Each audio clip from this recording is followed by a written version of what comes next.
The greatest Australian cattle drive since colonial times is edging closer to its destination. In June, South Australian beef baron Tom Brinkworth started 18,000 cattle on the stock route from Longreach, and last week the lead mob reached a milestone, crossing the New South Wales-Queensland border. Landline's Tim Lee learnt about life on the road.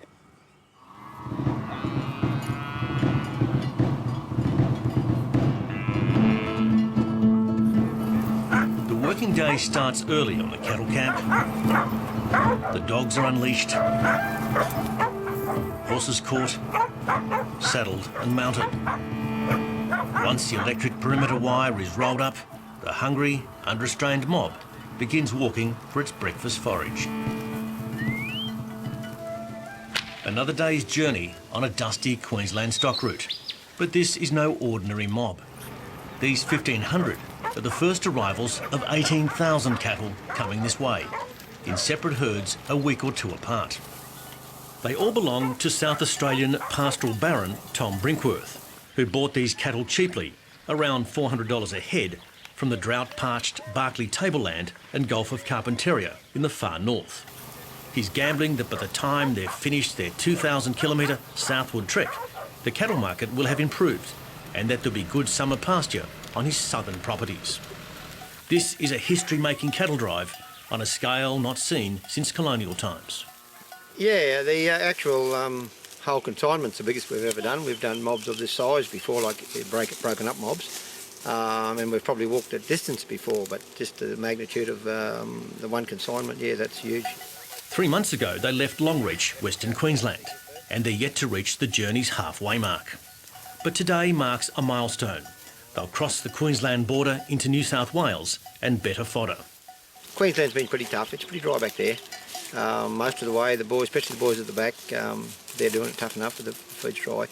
As soon as we got close to the New South Wales border, Mungandai, the conditions are better. There's still some old clover on the ground. There's even thistle in amongst the feed.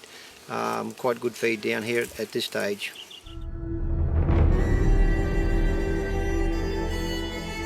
But first, Bill Little has to shepherd his 1,500 head over a 2-lane concrete bridge that spans the Barwon River, then turn the mob sharp right to avoid Mungandai's main street.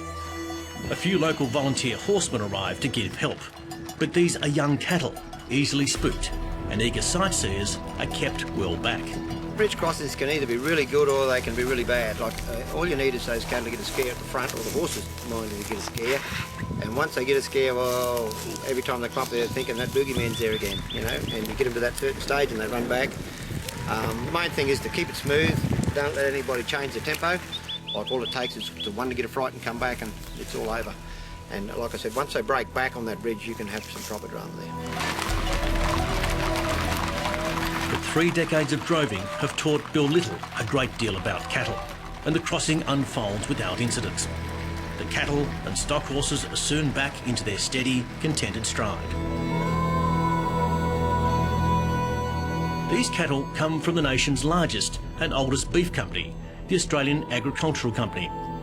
Mostly breeding heifers, they're a mix of 6 breeds known as composites that combine the tropical toughness of the Brahman with the better eating qualities of the British breeds. They're coping well with the trek.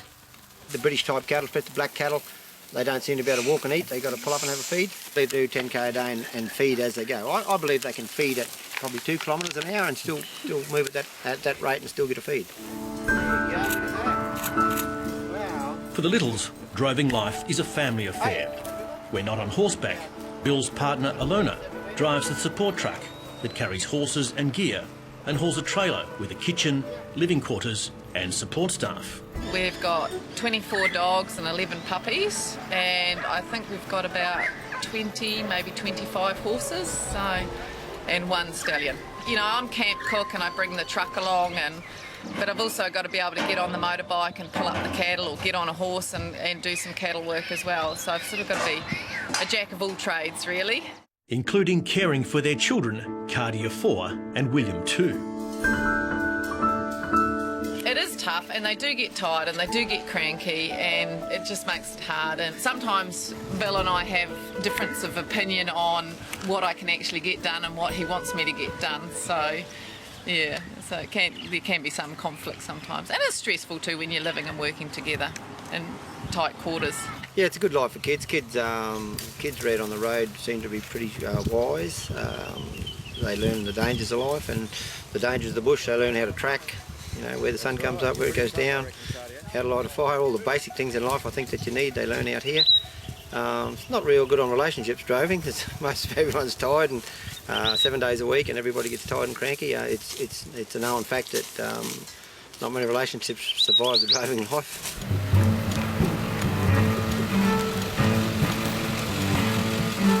There are other stresses of the road. The hazard of speeding traffic, the dangers of livestock, and the age-old tensions between nomadic drovers and the landholders whose property flanks the public pathways.